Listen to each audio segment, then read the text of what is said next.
네, 한동훈 장관을 국민의힘의 비대위원장으로 추대하자 이 안을 두고 어제 국민의힘이 2시간이 넘는 난상 토론을 벌였는데요. 일단 뭐 의견이 좀 모인 것 같기는 합니다. 어제 그 현장에 있었던 김병민 최고위원을 모시고 자세한 얘기를 한번 나눠보겠습니다. 어서 오세요. 네, 안녕하세요. 반갑습니다. 예, 어제 보니까 2시간 반 정도 했던 것 같아요. 저희가 좀 취재를 해보니까 발언한 분이 한 33명 정도가 되고 22명이 좀 명시적으로 찬성을 했고 나머지 11명이 좀 반대인데 좀 사유는 다양한 이런 반대였던 것 같습니다. 실제로 좀 분위기가 어떻게 흘렀나요? 저희는 한 4시간 정도를 일단 예상을 했습니다. 그러니까 시간이 좀 넉넉하게 갔고 발언하겠다고 하시는 분이 있으면 누구도 끊지 않고 끝까지 다 듣자.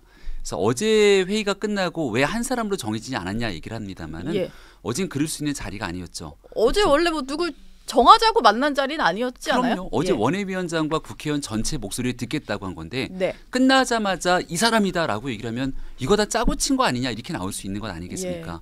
그래서 충분하게 소통하는 자리였고 두 번째로 시작 전에 윤재욱 원내대표가 꼭 부탁을 했던 건 이 자리는 다양한 사람의 목소리를 듣는 일이기 때문에 특정인에 대해서 누군가를 다른 목소리를 낸다고 그걸 비하하거나 하는 잘못된 토론 방식으로 가지 않았으면 좋겠다고 당부를 했는데 어제 전체적인 33명의 목소리가 본인이 생각하고 있는 내용들을 굉장히 차분하게 잘 전달됐던 자리라고 생각하고요.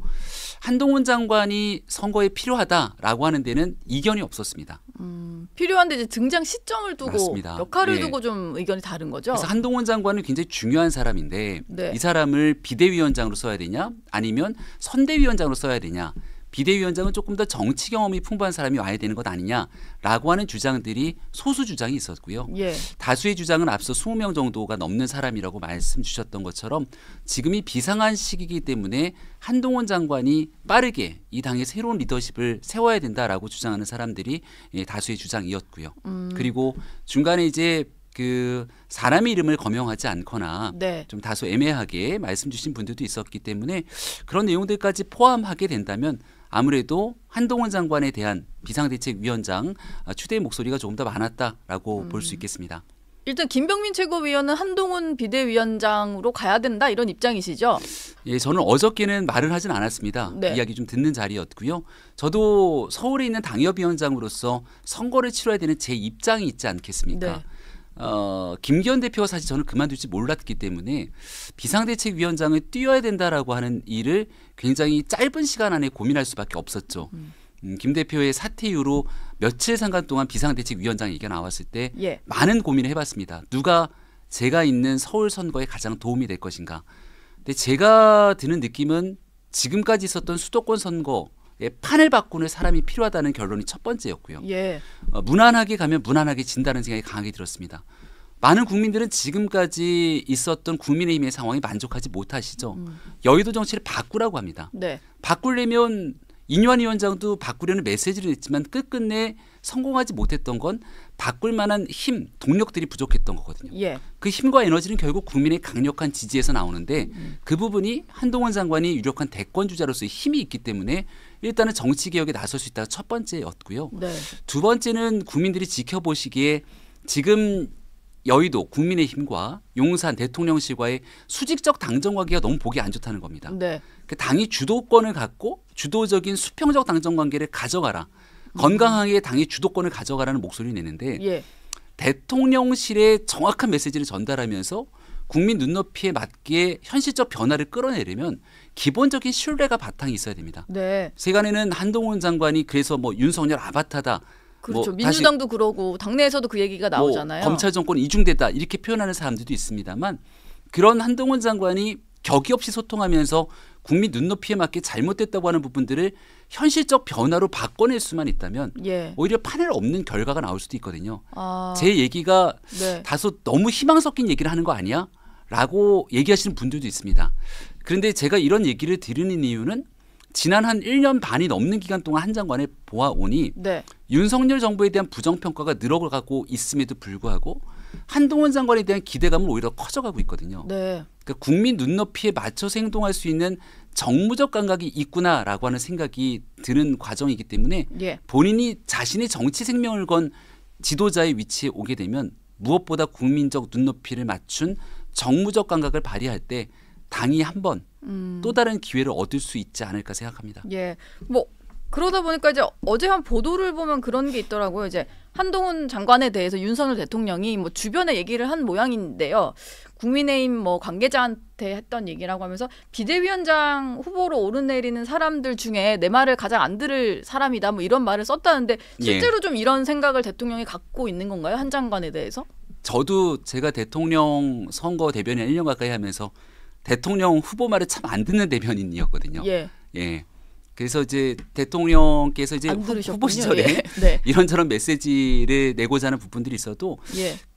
제가 이제 국민적 눈높이에 맞춰서 늘 방송과 언론에 가까이 하다 보니까 어떤 메시지가 나갈 때 가장 그래도 의미가 있을지를 저는 나름대로 피부로 좀 체감하고 있다고 생각을 했습니다. 네. 그래서 가능한 한 여러 소통의 과정들을 겪으면서 이런 방식으로 메시지를 전달하는 게 가장 좋을 것 같다고 수차례 의견도 드리고 네. 그러면서 같이 처음에 모든 것들이 받아들여지지는 않지만 결과적으로 시간이 지나고 나면 이렇게 얘기했던 부분들을 훨씬 더 고마워합니다. 한동훈 장관은 아마 저보다 훨씬 더 윤석열 대통령을 잘 알고 있는 사람이고 더 두터운 신뢰 관계가 있기 때문에 정무적 감각을 바탕으로 이렇게 가면 안 된다라고 하는 얘기를 더 직설적으로 얘기할 수 있는 사람 아니겠습니까? 예. 당대표의 자리에 오르게 된다면 더군다나 윤석열 대통령은 공식적인 위치에 있는 사람들의 권한을 굉장히 존중합니다. 그래서 당대표로서 한동훈 장관이 내고 있는 분명한 메시지에 대해서 오히려 다른 사람의 얘기보다 더 강하게 받아들일 가능성들이 있지 않겠는가 싶고 예. 한동훈 장관이 그런 뭐 권력의 눈치 보면서 부담스러워서 할 얘기를 못할 사람은 아니라고 생각합니다. 근데 지금 뭐 그러다 보니까 나온 얘기가 한동훈 장관이 만약에 비대위원장을 맡게 되면 당장 눈앞에 닥칠 것이 다음 주에 이제 자동으로 상정이 되는 쌍특검법 있잖아요. 예. 김건희 특검에 대해서 한 장관이 어떤 식의 스탠스를 정할 거냐. 이게 가장 이제 1순위의 숙제가 될 거다라는 얘기가 나오는데 네. 여기서 만약에 이제 뭐 똑같이 거부권 행사할 거고 대통령실 논리대로 특검의 뭐 무용론을 자꾸 주장하면 그건 이제 수도권 민심이랑도 맞는 방향입니까? 아니라는 목소리들이 있잖아요. 일단은 민주당이 주장하고 있는 특검은 정치 특검이면 분명합니다. 예. 왜냐하면 시기적으로 이제 내년 4월 10일이 총선인데 지금 가결되는 특검이 진행되게 되면 4월 10일 총선을 앞두고 모든 뉴스를 이른바 대통령 가족에 대한 특검으로 빨아들이게 될 것이기 때문에 그렇죠. 총선을 앞두고 있는 정쟁용 특검이라는 건 부인할 길이 없을 겁니다. 대신 대통령 가족에 대해서 그리면 어떤 방식으로 공정하게 예. 대통령 가족에 대해서도 할 말을 할 수 있는 그런 당의 리더십이 있겠는가라고 하는 걸 국민들은 지켜보지 않겠습니까? 예. 지난날 저도 국민의힘 김기현 지도부에 함께 몸을 담고 있었지만 대통령 가족 문제가 나왔을 때 분명하고 또 책임 있는 메시지를 전달하지 못했다라고 하는 책임감도 있습니다. 예. 근데 한동훈 장관이 국민의힘에 만약 이 당을 이끌게 되는 리더로 오게 된다면 여기에 대해서 국민들이 바라는 바에 대해서 새로운 대안 또 실질적인 결과로 바뀌는 모습들을 내어놓으면서 네. 민주당의 정치 공세에 맞설 수 있는 모습을 보여줬을 때 진짜 한동훈이라는 사람이 실질적인 힘을 갖고 뭘 바꾸는구나라고 하는 인식을 줄 수 있지 않겠습니까? 예. 그냥 무턱대고 모든 거 다 반대다 이렇게 몰아붙이는 게 아니라요. 그동안의 정치 메시지는 기승적 민주당으로 끝나게 되는데 네. 저는 한동훈 장관이 만약 국민의힘이라고 하는 당의 지도자로 오게 된다면 기승전 민주당이 아니라 기승전 국민으로 가야 된다고 봅니다. 그러니까 오직 국민들께서 요구하고 국민들께서 생각하고 있는 바 그게 이제 공정과 상식이라고 하는 애당초의 정권 교체를 이루었던 우리 기본 출발점으로 돌아가서 민주당이 잘못된 정쟁적 특검을 주장한다면 여기에 맞서서 국민들과 함께 어떤 대안을 만들어낼 수 있을지 이게 이제 한동훈 장관에게 놓여진 숙제겠죠. 예. 어제 신지호 전 의원은 여기 정치시간으로 나와서 이제 했던 얘기가 한동훈표 이제 솔루션을 제시할 수 있다라고 하면서 이제 가능성을 얘기를 했는데 김건희 특검을 이제 거부를 하되 뭐 정치적 목적을 띈 이제 특검이다 보니까 이건 당연히 총선 전에 하는 건 안 된다라고 거부를 하되 그 대안으로 뭔가 제시를 할 수 있다. 이제 뭐 총선 이후에 특검을 한다든지 그리고 여권 일각에서는 뭐 특별감찰관을 좀 임명하는 방안 이제 문재인 대통령 때도 내내 한다고 하다가 안 했던 거잖아요. 맞습니다. 그러니까 뭐 그걸 네. 선제적으로 하는 방안 이런 걸 한동훈 장관이 제시할 수도 있지 않겠냐. 네. 뭐 이런 얘기가 나오는데 보시기에 좀 가능성이 있어 보입니까? 구체적인 그 방법론을 제가 얘기할 건 아닌 것 같고요. 네. 총론적인 의미에서 충분히 가능하다라는 생각을 갖고 있고 제가 앞서 말씀드렸던 것처럼 1년 8개월 가까운 기간 동안 실제 대통령실 내에서 이렇게 바뀌어야 된다고 언론을 비롯한 많은 국민들께서 주장했지만 네. 바뀌지 않았던 부분들이 있습니다.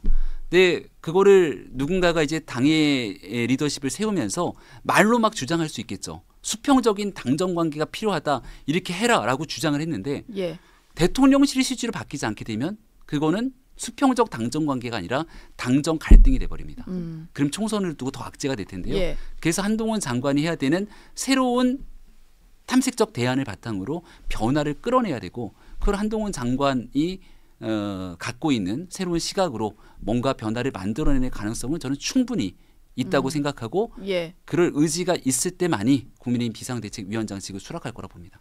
근데 이게 저는 되게 개인적으로 오래된 궁금증인데요. 그러니까 대통령실도 출입을 제가 해봤고 검사 출신 정치인들을 그러니까 갓 정치인이 된 검사 출신 인사들을 만나보면 그런 얘기가 있어요. 국민정서법을 헤아리기보다는 법적으로 이게 유죄냐 무죄냐 뭐 위법하냐 아니냐 이걸 따지더라고요. 근데 그게 중요한 게 아니고 국민정서법상 어긋나는 것이 분명히 있잖아요. 근데 한동훈 장관은 거기서 자유로울까? 이게 약간 궁금하긴 한데 보시기에 그게 좀 국민정서법도 충분히 헤아릴 만한 인사라고 보여지세요? 그게 이제 정무적 감각인데요. 예. 국민정서법이 결국은 여의도의 정치문법 이것도 결국 저는 국민정서법과 괴리가 꽤 있다고 생각합니다. 네. 그 말씀 주셨던 법조인들의 시각에서 바라보는 사법적 질서 이것도 국민이 갖고 있는 보편적 눈높이와 다르다고 보는데 그걸 한동훈 장관이 얼마 전에 여의도 사투리 대신 5천만의 언어를 쓰겠다고 얘기했던 저는 그 발언이 네. 누구보다 정무적 감각을 국민 눈높이에 맞춰서 두겠다는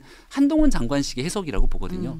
그거를 한동훈 장관이 지금까지 보여주지 못했다면 예. 많은 국민들이 한동훈 장관에 대한 기대감을 바탕으로 다음번 대한민국의 새로운 리더십을 세우게 되는 대권 주자로서 이렇게 많이 지지하지는 않을 거라 보고 있기 때문에 지금의 한동훈 장관이 있게 만들었던 가장 강력한 장점 중에 하나가 네. 그 국민정서법이라고 얘기하는 정무적 감각이라고 저는 생각합니다.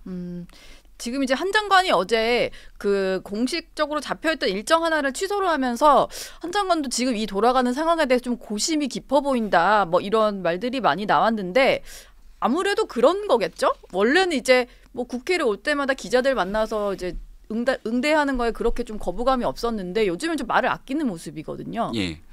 이거는 한동훈 장관 입장에서도 가보지 않은 길을 가는 거잖아요. 네. 그러니까 그동안은 이제 이 유능한 검사로서의 길을 쭉 걸어왔고 법무부 장관도 검사로서 걸어왔던 길에 대해서 가장 그 중요한 법무행정 자리를 끌게 되는 리더십이기 때문에 업무의 연속성이 있었을 겁니다. 그리고 국민적 지지를 많이 받고 있다 하더라도 지금 위기에 집권당의 비상대책위원장으로서 총선을 진두지휘하는 건 또 다른 영역의 일일 겁니다. 예. 그래서 한동훈 장관도 굉장히 고심이 깊지 않다면 뭐 상식적이지 않은 일이겠죠. 그럼에도 지금 있는 위기를 한동훈 장관이 잘 돌파할 거라고 하는 많은 기대감들이 투영돼 있기 때문에 네. 저는 그런 국민과 또 많은 이 국민의힘이 잘 됐으면 좋겠다고 지지하는 사람들의 요구를 한동훈 장관이 손을 놓지는 않을 거라고 생각합니다. 어제 그 한 장관의 뭐 얘기가 좀 전해진 거를 들어보면 한 장관이 뭐 이런 입장이라고 하는데요. 이제 당원과 지지자들이 바라지 않는다면은 이제 비대위원장도 안 맡을 거고 뭐 선대위원장 뭐 당연하고 입당도 없다 이런 입장인 걸로 좀 전해졌거든요. 예. 이건 어떤 메시지라고 해석을 할 수 있을까요? 과거 2020년 총선 참패 이후에 예. 비상대책위원회를 꾸립니다. 결론은 김종인 비상대책위원장이 오셨는데요. 그 과정들이랑 좀 비슷한 면이 있죠. 결국은 김종인 위원장이 와야 된다라는 네. 주장을 하니 와서는 안 된다라고 주장하는 반대 기류가 훨씬 많았습니다. 김종인 위원장이 그런 당에 갈 이유 없다. 손에 딱 긋죠. 예. 전권을 주기 전까지 갈 이유가 없다. 네. 결국 끝끝내 그 당시 미래통합당이 스스로의 자생력으로 소생할 역할과 여력이 없었기 때문에 전권을 주겠다 약속을 하고 김종인 위원장을 모시고죠.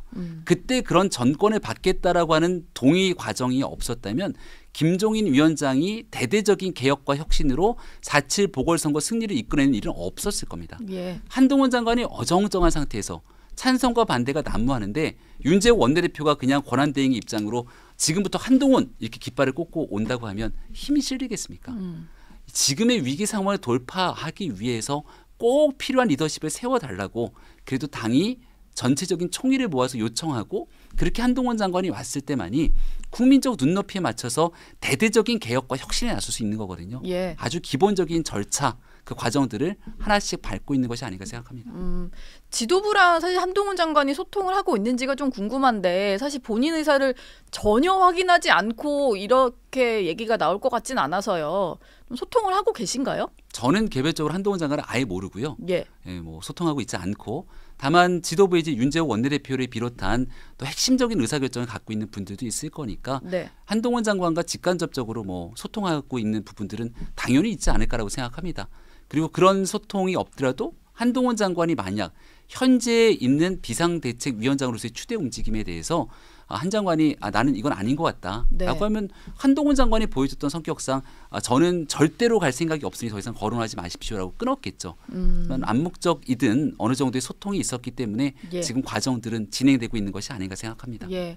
그러니까 사실 뭐 다들 아니라고 하는데 이게 좀 풀리지 않는 궁금증이 네. 있는데요. 이게 용산에서 어느 정도 조금 용인을 한 용산이 좀 원하는 비대위원장이 한동훈인 건가 뭐 이런 말들이 있습니다. 네. 어떤가요? 실제 진실은 뭡니까? 용산 대통령실이 원하는 게 있다면 제 뇌피셜입니다. 예. 단 한 가지. 네. 총선 승리를 원하지 않겠습니까? 네 사람을 꽂아 넣어서 네 사람이 막 좌지우지 네 사람 다시 심어놓을 수 있는 세간의 사람들이 우려하는 용산발 공천을 하기 위해서 예. 그런 공관위원장 세우기 위해서 그리고 총선 지면 무슨 소용이 있습니까? 어저께 가장 의미가 있었던 33명의 발언 중에 네. 한 명 눈에 띄는 발언이 있었는데요.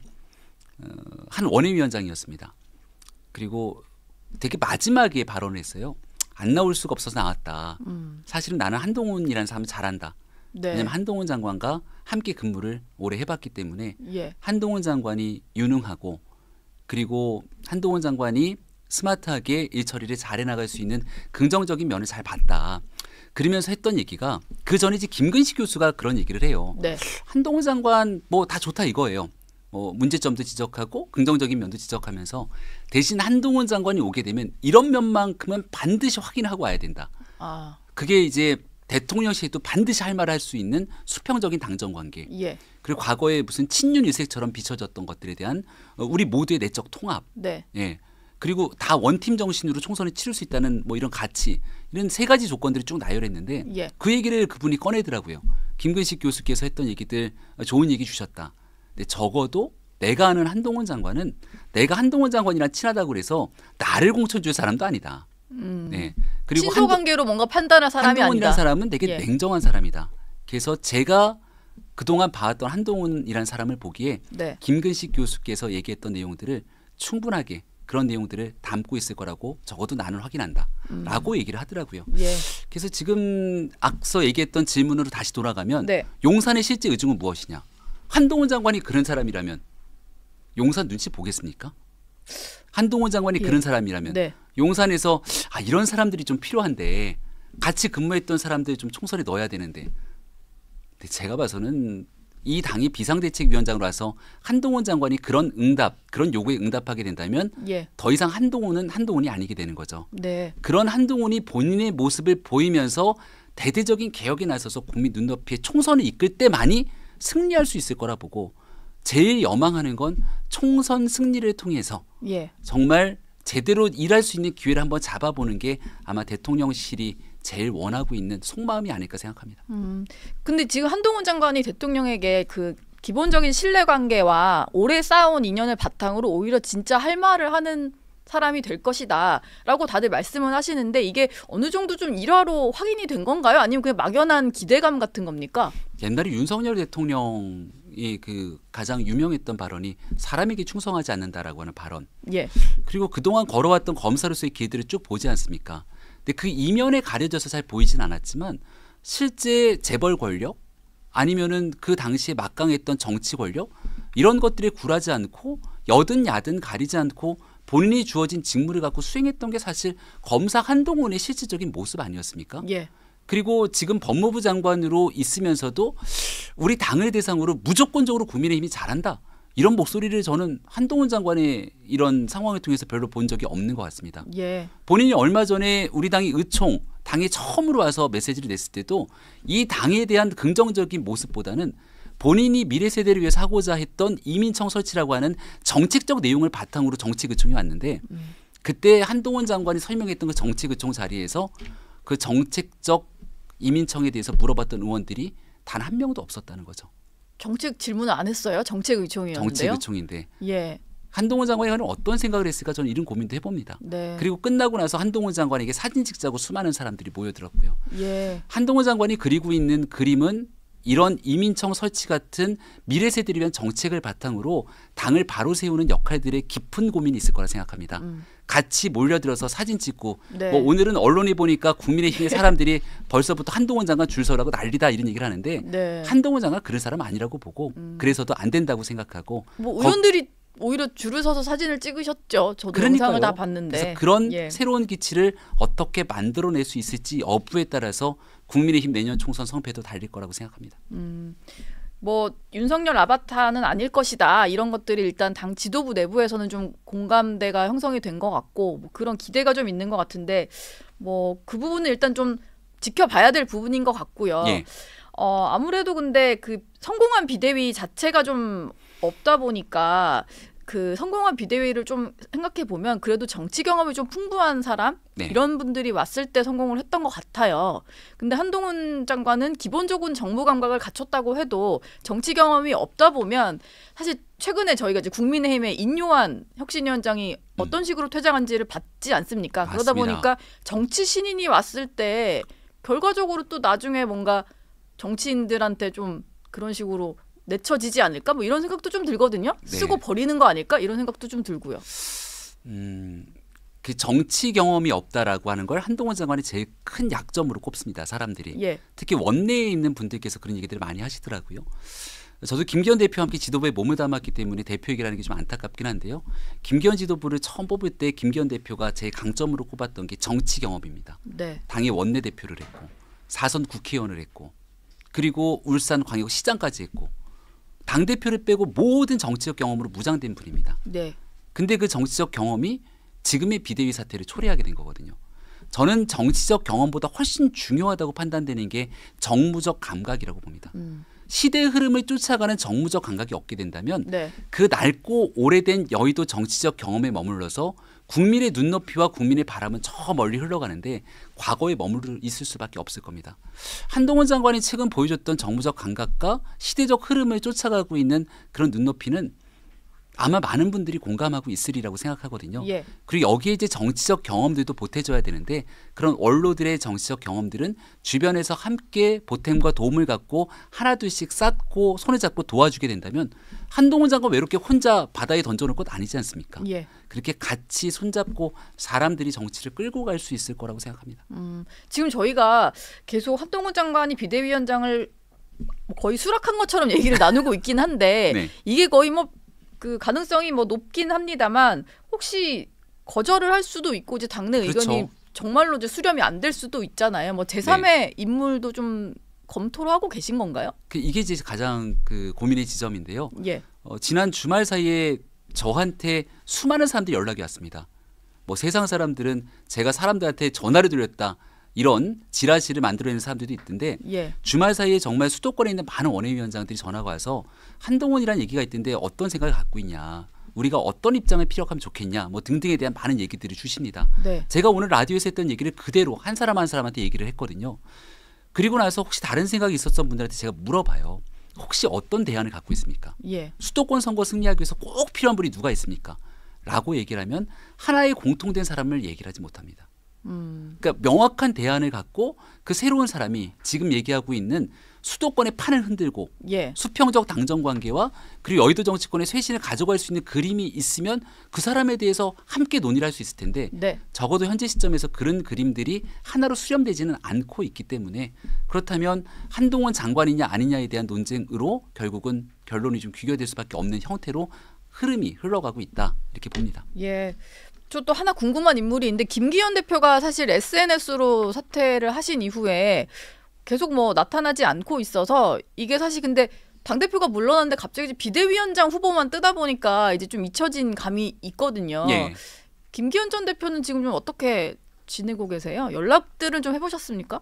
저도 아직 연락을 따로 하지 않고 있습니다. 예. 그러니까 개인적으로 좀 아쉬움도 있습니다. 왜냐하면 최고위원들도 김기현 대표의 사퇴와 함께 우리도 결국 모든 것들을 다 내려놓고 새로운 비상대책위원회가 당을 잘 끌고 갈 수 있도록 뒷받침을 하고 우리도 김기현 지도부와 함께 이제 퇴장을 하게 됩니다. 예. 그럼 대표의 사퇴 선언과 함께 같이 운명적으로 책임을 져야 되는 최고위원들이 있기 때문에 적어도 전화 한 통 하고 같이 만나서 상의도 좀 하고 네. 그런 게 아니라면 SNS 사태 이후로라도 같이 좀 모일 수 있는 자리를 만들었으면 좋았을 텐데 아직까지는 그러지 못했다는 생각에 저도 스스로에 대한 안타까움을 좀 갖고 있고요. 예. 조속한 시간 내에 또 김기현 대표와 함께 기존의 지도부를 구성했던 분들이 만나서 허심탄회하게 여러 이야기들도 나누고 네. 또 김기현 대표도 좋은 정치인으로서 지금까지 갖고 왔다가 마지막 순간에 이 여러 가지 고심들이 있었던 것 아니겠습니까? 예.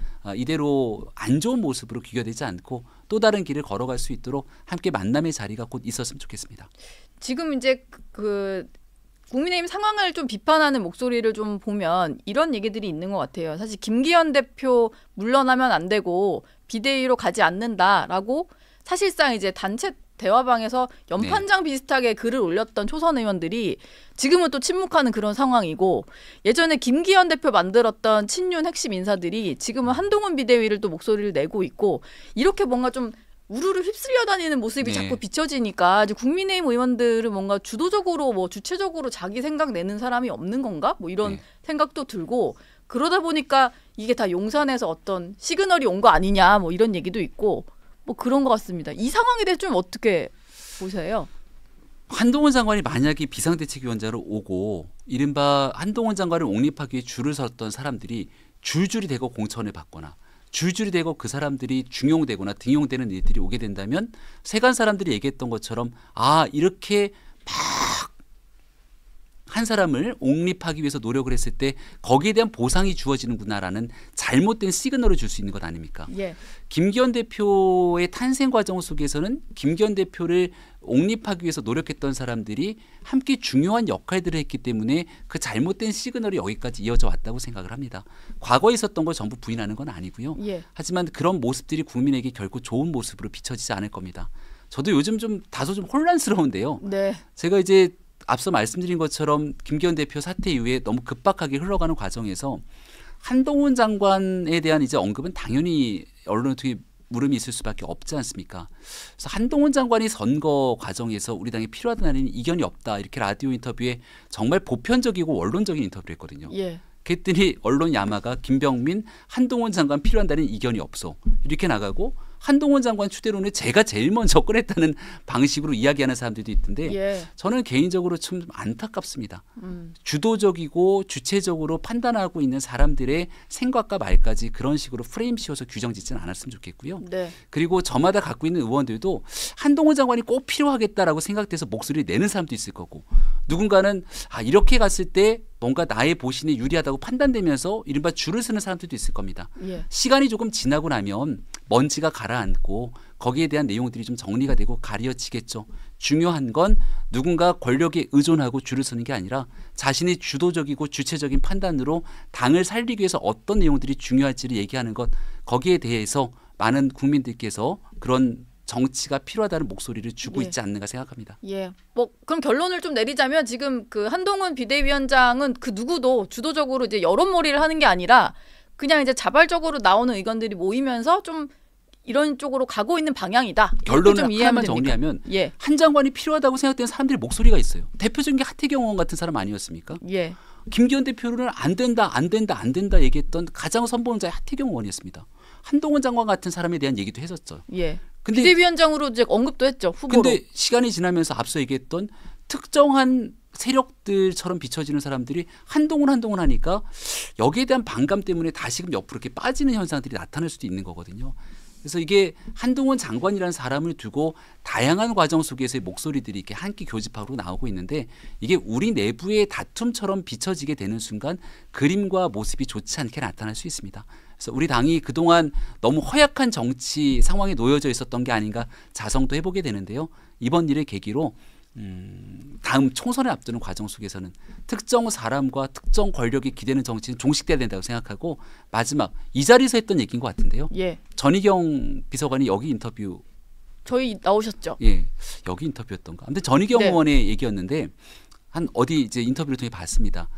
왜 윤석열 대통령에 대한 윤심 얘기라는데 실제 윤심은 어디에 있나 이렇게 물어봤거든요. 예. 전희경 의원의 얘기가 굉장히 울림이 있더라고요. 비서관으로 자주 봤을 것 아닙니까?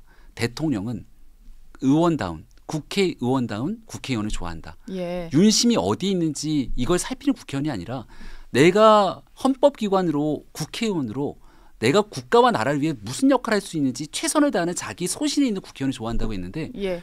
저도 대통령과 1년 가까이 있어봤지만 막 겉으로 얘기하는 여러 가지 수사들이 있습니다만 그 내면의 진심에는 이 사람이 정말 무엇을 위해서 어떤 역할을 하고 있는지를 분명히 바라보고 있거든요. 예. 그래서 더 이상 윤심이 어디 있는지 살피지 말고 네. 권력의 흐름을 쫓아가는 게 아니라 내가 당과 또 국가를 위해서 정치인으로 무엇을 해야 될지에 대한 중심을 잡는 게 그 무엇보다 중요하다. 네. 저는 이렇게 판단합니다. 정책의총장에서 사진만 찍는 게 아니라 정책 질문을 하는 의원이 더 필요한 뭐 그런 상황일 것 같습니다. 한 명이 만약 나타났다면 진짜 빛이 났겠죠. 예.